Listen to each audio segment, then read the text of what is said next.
नमस्कार, इन खबर में आपका स्वागत है। मैं विद्या शंकर तिवारी हूँ। मंदी के आहट के बीच वित्त मंत्री निर्मला सीतारमण ने आज दूसरी बार प्रेस कॉन्फ्रेंस की और आज भी उन्होंने अपने पिटारे में से ढेरों घोषणाएं निकाली। लेकिन यदि आम आदमी के लिहाज से एक सेंटेंस में पूछें कि आखिरकार उन्होंने क्या दिया, तो सिर्फ ये कहा जाएगा कि आज का जो भी वो लेकर के पिटारा आई थी, उसमें बैंकों के विलय का प्रस्ताव था कि जो अभी तक 18 बैंक हुआ करते थे, अब उनकी संख्या घट करके 12 हो जाएगी और 2017 में 27 बैंक हुआ करते थे। तो एक तरह से बैंकों की कार्य क्षमता, दक्षता बढ़ाने को लेकर के आज की उनकी घोषणाएं केंद्रित रही। इसी क्रम में उन्होंने ये भी बताया कि किस तरह से बैंकों की कार्य प्रणाली सुधरी है, एनपीए में जो है कमी आई है। फिलहाल यदि बैंकों की विलय की बात करें तो जो है बहुत सारे बैंकों का विलय होने जा रहा है, जिसमें कि यूनियन बैंक ऑफ इंडिया है, कैनरा बैंक है, पंजाब नेशनल बैंक है, यूनाइटेड बैंक है, ओरिएंटल बैंक ऑफ कॉमर्स है, Allahabad bank, corporation bank, syndicate bank और आंध्रा बैंक। इतने सारे बैंकों का आपस में विलय हो रहा है। और यदि इनके और एनपीए की बात करें तो पहले जो 8.8 लाख करोड़ के आसपास एनपीए हुआ करता था, अब वो घट करके 7.90 लाख करोड़ हो गया है। तो स्वाभाविक है कि वो ये कहना चाहती है कि एनपीए में काफ़ी कमी आई है।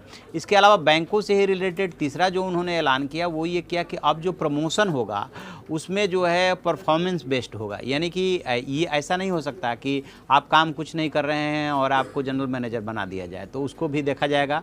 क्योंकि केंद्र सरकार पहले से ही केंद्रीय कर्मचारियों के मामले में इस चीज़ को लागू कर रही थी, इसलिए बैंकों पे भी इसको लागू करने की कोशिश की जा रही है। इसके अलावा रिस्क मैनेजर का अपॉइंटमेंट की बात है कि उसका भी अपॉइंटमेंट होगा बैंकों में। और अब यदि हम आते हैं कि किन किन बैंकों का किसमें विलय होगा, तो पंजाब नेशनल बैंक में 2 bank, oriental bank of commerce और यूनाइटेड बैंक का विलय हो रहा है, कैनरा बैंक और सिंडिकेट बैंक का विलय हो रहा है, इंडियन बैंक और इलाहाबाद बैंक का विलय हो रहा है, यूनियन बैंक, आंध्रा बैंक और कॉरपोरेशन बैंक का विलय हो रहा है। और इस तरह से पहले कहाँ 2017 में 27 बैंक थे, उसके बाद घट के 18 बैंक हुए और अब सिर्फ 12 सरकारी बैंक रह जाएंगे। इसके पीछे जो सरकार की सोच है कि जितने कम सरकारी बैंक होंगे उनका आकार बड़ा हो जाएगा, इससे कर्मचारियों का हित प्रभावित नहीं होगा, तो उनमें जो कंट्रोल करने और कार्य क्षमता, कार्य दक्षता बढ़ाने की बात है उसमें जो है तेज़ी आएगी। अब बात करते हैं कि और उन्होंने क्या क्या ऐलान किया। तो उन्होंने कहा कि इस साल जो है 3 लाख से ऊपर जो है सेल कंपनियां बंद कराई गई है, इससे काफ़ी फ़र्क पड़ा है। और बैंकों में बहुत कुछ सुधार किए गए हैं, जिसमें प्रबंधन भी शामिल है। 250 करोड़ से ज़्यादा के जो भी बैंक लोन है उस पर नज़र रखी जा रही है, नज़र आगे भी रखी जाएगी। और बैंकों पे कर्ज की निगरानी के लिए एजेंसी बनेगी।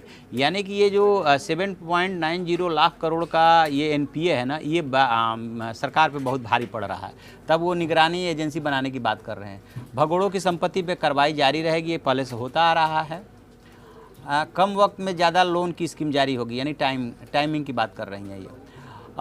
नीरव मोदी जैसे प्रकरण को रोकने के लिए सतर्कता बरती जाएगी। और एक जो बड़ी बात है वो ये है कि 8 बैंकों ने अभी तक रेपो रेट आधारित ब्याज दर की शुरुआत की है और इसको और बढ़ाना है, क्योंकि जब सरकारी बैंकों की संख्या ही 12 रह जाएगी तो सभी बैंकों से कहा जाएगा कि आप जैसे ही आरबीआई जो है रेपो रेट कम करता है वैसे ही आप जो है ब्याज घटाइए, यानी सीधे उसको ग्राहकों से जोड़िए। और एक और बात, एनबीएफसी यानी कि नॉन बैंकिंग फाइनेंस कंपनियां जो है उनको सरकारी बैंकों से जो है 4 एनबीएफसी को सरकारी बैंकों से मदद मिली है। ये इन कंपनियों का भी जो है अर्थव्यवस्था में काफ़ी महत्वपूर्ण रोल है। एक बात और उन्होंने कही कि चूंकि अब ये बैंकों का विलय हो रहा है तो कर्मचारियों को डरने की ज़रूरत नहीं है, जो है किसी की छटनी नहीं करने जा रही है सरकार। और लोन रिकवरी रिकॉर्ड स्तर पर हो रहा है, रिटेल लोन में खासी बढ़ोतरी हुई है। तो इस तरह से आज का पूरा उनका प्रेस कॉन्फ्रेंस जो था वो बैंकों के इर्द गिर्द था। क्या क्या कि एनपीए कैसे हमने कम किया, एक चीज़, कैसे 10 बैंकों का विलय करने जा रहे हैं आपस में, दूसरी चीज़, तीसरी चीज़ की परफॉर्मेंस के आधार पर जो है प्रमोशन होगा, रिस्क मैनेजर की नियुक्ति होगी, तीसरी चीज़। और उसी के इर्द गिर्द यानी कि पूरी उनकी प्रेस कॉन्फ्रेंस सरकारी बैंक की कार्य प्रणाली सुधारने के इर्द गिर्द सिमटी हुई थी। और आज उन्होंने ऐसा कोई ऐलान नहीं किया जिसका लाभ सीधे तुरंत मार्केट या ग्राहकों को मिलने वाला हो, लोगों को मिलने वाला हो।